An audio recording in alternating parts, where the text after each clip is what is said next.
जय श्री कृष्णा। कैसे हैं आप? उम्मीद करती हूँ अच्छे होंगे। एक बार फिर से स्वागत है आपका अपने YouTube चैनल में। तो रसपान कीजिए आज की कथा का।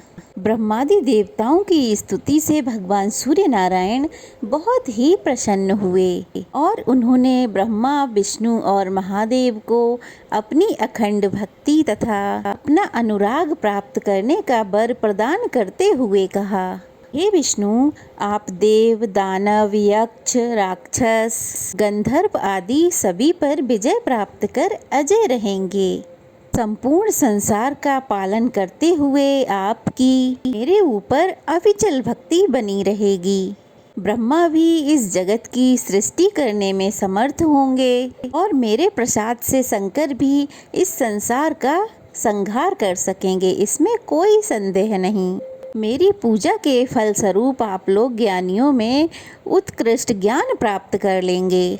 भगवान सूर्य के वचनों को सुनकर महादेव जी इस प्रकार बोले, हे भगवान, हम लोग आपकी आराधना किस प्रकार करें, इसे आप बताइए। हमें आपकी परम पूजनीय मूर्ति तो दिखाई नहीं दे रही, केवल प्रकाश की आकृति और मात्र तेज ही दिखाई पड़ रहा है। यह तेज आकार विहीन होने के कारण हृदय में स्थान नहीं पा रहा। जब तक मन किसी विषय वस्तु में नहीं लगता तब तक किसी भी व्यक्ति की भक्ति या इच्छा उस विषय वस्तु को प्राप्त करने की होती ही नहीं। जब तक भक्ति उत्पन्न नहीं होगी तब तक पूजन आदि करने में कोई समर्थ नहीं होगा।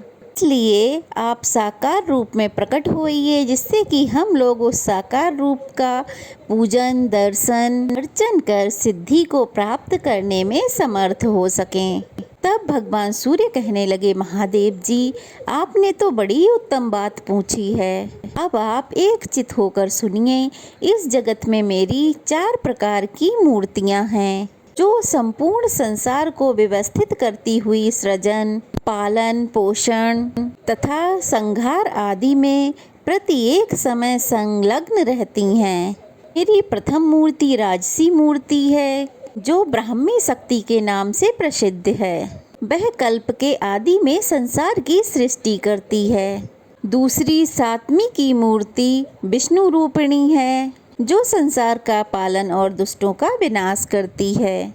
तीसरी मूर्ति तामसी है, जो भगवान शंकर के नाम से विख्यात है। वह हाथ में त्रिशूल धारण किए कल्प के अंत में विश्व रूपी शक्ति का संहार करती है।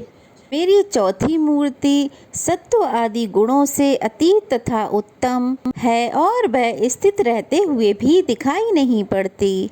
उस अदृश्य शक्ति के द्वारा यह समस्त संसार विस्तार को प्राप्त है। ओमकार ही मेरा स्वरूप है। ये सकल तथा निष्कल, साकार और निराकार दोनों ही रूपों में है। यह संपूर्ण संसार में व्याप्त रहते हुए भी सांसारिक कर्म फलों में नित्य नहीं रहती। जल में पद्म पत्र की भांति अलिप्त रहती है।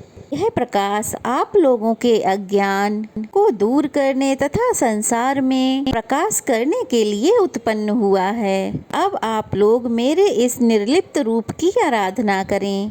इस प्रकार भगवान सूर्य नारायण के वचन सुनकर भगवान विष्णु ने उन्हें प्रणाम करते हुए कहा, हे देव, हम सभी लोग परम सिद्धि प्राप्त करने के लिए आपके परम तेजस्वी व्योम रूप का पूजन अर्चन किस विधि से प्रारंभ करें? हे परम पूज्य, कृपया आप उस विधि को बतलाकर मेरे सहित ब्रह्मा और शिव पर दया कीजिए, जिससे हम लोगों को परम सिद्धि प्राप्त हो सके और कोई विघ्न बाधा न आए। तब भगवान सूर्य बोले, देवताओं में श्रेष्ठ हे वासुदेव, अब आप शांत चित होकर सुनिए। आपका प्रश्न उचित ही है। मेरे अनुपम व्योम रूप की आप लोग आराधना कीजिए। मेरी पूजा मध्याह्न काल में भक्ति पूर्वक करने से सदैव इच्छित भक्ति की प्राप्ति हो जाती है।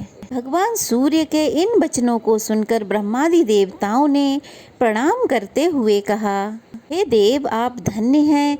हम लोगों को आपने अपने तेज से प्रकाशित किया है। हम लोग कृतकृत्य हो गए। आपके दर्शन मात्र से ही सभी लोगों को ज्ञान प्राप्त हुआ है तथा तम मोह तंद्रा आदि सभी क्षण मात्र में ही दूर हो गए हैं। हम लोग आपके ही तेज के प्रभाव से उत्पत्ति, पालन और संहार करते हैं। अब आप व्योम के पूजन विधि को बताने की कृपा कीजिए। तब भगवान आदित्य कहने लगे, हे देवतागणों, आप लोग सत्य ही कह रहे हैं। जो मैं हूँ वही आप लोग भी हैं, अतः आप लोगों के स्वरूप में मैं ही स्थित हूँ। अहंकारी, विमूढ़, असत्य, कलह से युक्त लोगों के कल्याण के लिए तथा आप लोगों के अंधकार अतः तम, मोह आदि की निवृत्ति के लिए मैंने तेजोमयी स्वरूप प्रकट किया।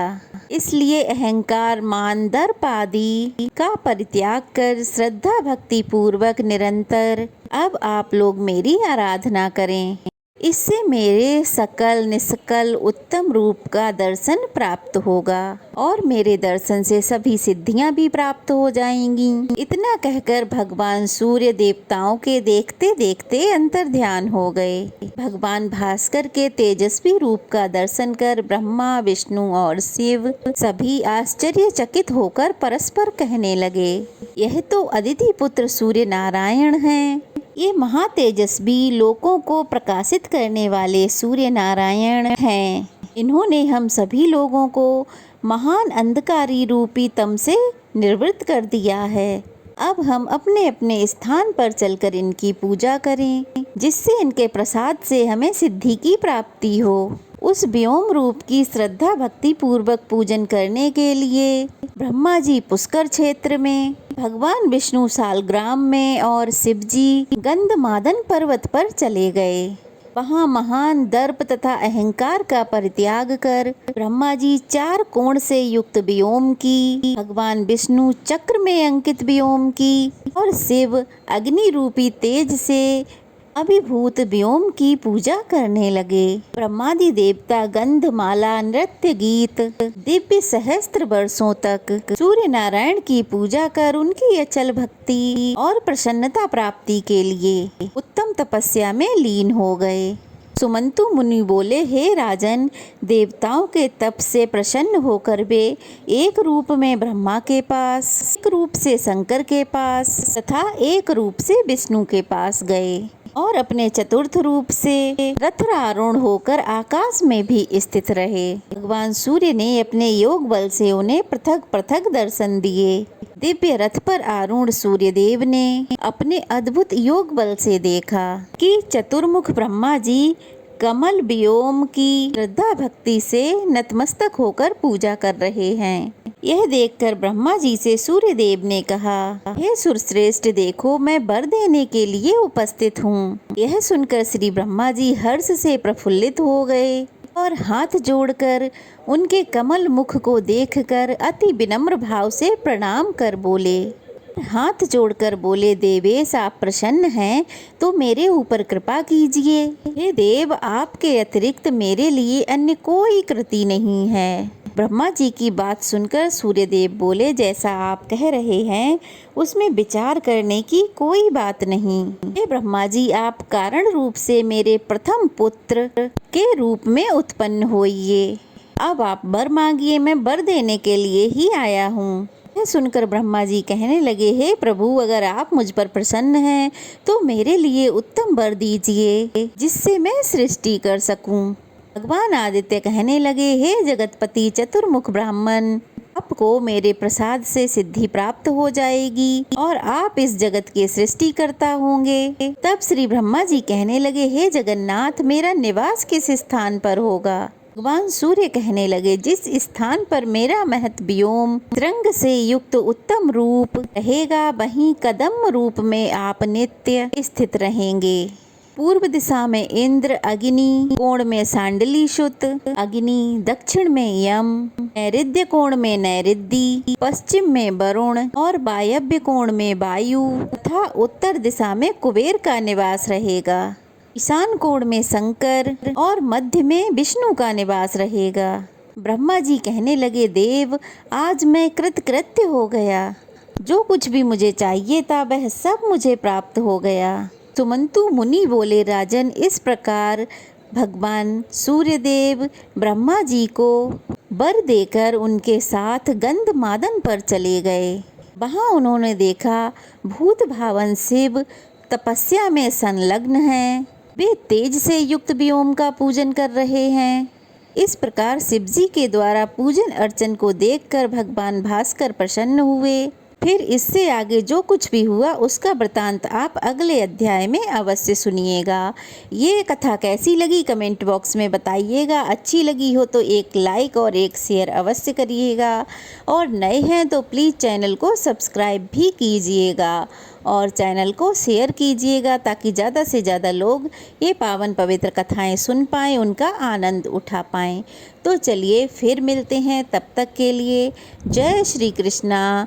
ओम सूर्य नारायणाय नमः।